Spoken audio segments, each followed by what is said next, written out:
9 დეკემბერს მოხდა მისი დაკავება ესპანეთის სამეფოში, ქალაქ ბარსელონაში, კერძოდ და დაიწყო მის მიმართ საექსტრადაციო პროცედურები.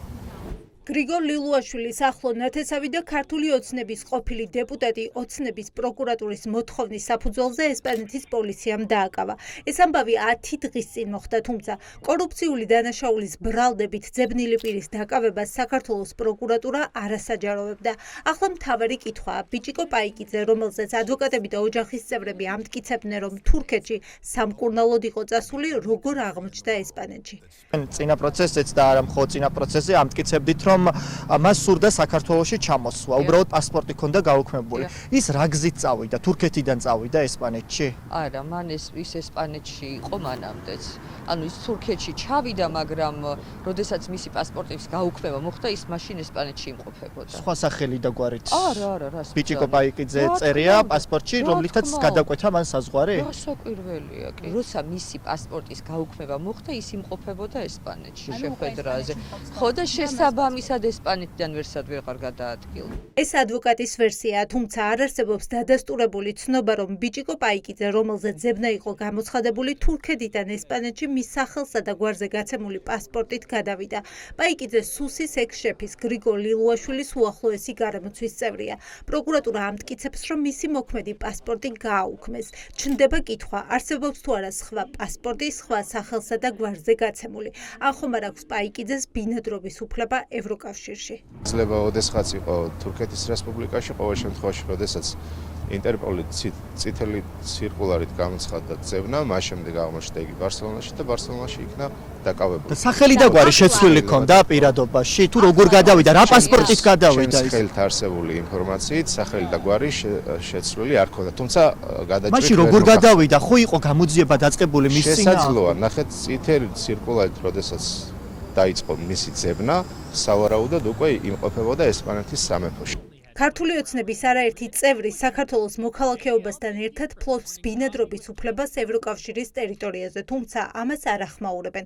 მათ ესპანეთი იზიდავთ, მაგალითად, ეკონომიკის მინისტრის დაკავებული მოადგილის რომეო მიქაუტაძის შემთხვევაში მის სახლში ჩხრეკის დროს იპოვეს ესპანეთში ბინადრობის მოწმობა.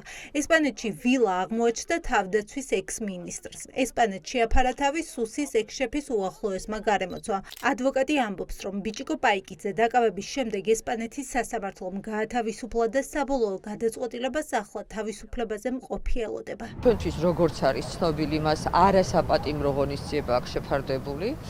შესაბამისად, წერილი, რომელიც ბრალდების მხარემ დღეს სასამართლოს წარმოუდგინა, ამის საფუძველზე მის მიმართ სისხლის სამართლის საქმის განხილვა უნდა შეჩერდეს.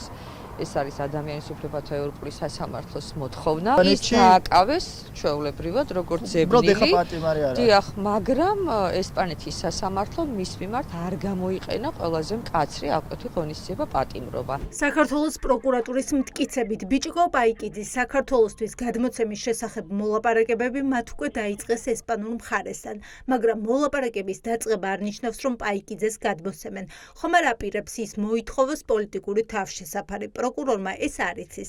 ადვოკატი ამბობს, რომ ჯერ ვერ იტყვის. ექსტრადირების ნაწილში ახლა როგორ უნდა მოხერხდეთ? თქვენი პოზიცია როგორია? ჩვენი პოზიცია გახლავთ შემდეგი, რომ პირველ რიგში უნდა შევასრულოთ ის, რაც მოგთხოვეს, რომ უნდა შეჩერდეს აქ საქმის წარმოება და მოგვიანებით მივყვებით ყველა იმ მოთხოვნას, რომელი მოთხოვნებიც ექნება იმ სასამართლოს. დარწმუნებული ხართ, რომ ექსტრადირება მოხდება და გადმოგცემთ ესპანეთი ბატონ ბიჭიკოს? შესაძლებელია ეს ყველაფერი? შეიძლება რომ თავშესაფარი მოითხოვოს პოლიტიკური მან? პოლიტიკური თავშესაფარის მოთხოვნას რაც შეეხება ეგ საკითხი ამ ეტაპზე არ დგას ჩემი ინფორმაციით, რაც შეეხება გადმოცემას, გადმოცემის დამაბრკოლებელი გარემოებების შესახებ არანაირი ინფორმაცია არ არსებობს. ბიჭიკო პაიკიძეს და კიდევ 5 პირს სახელმწიფო უსაფრთხოების სამსახურის სახელმწიფოს კუთვნილი დიდი ოდენობის თანხის თაღლითურად დაუფლებას ეტავება.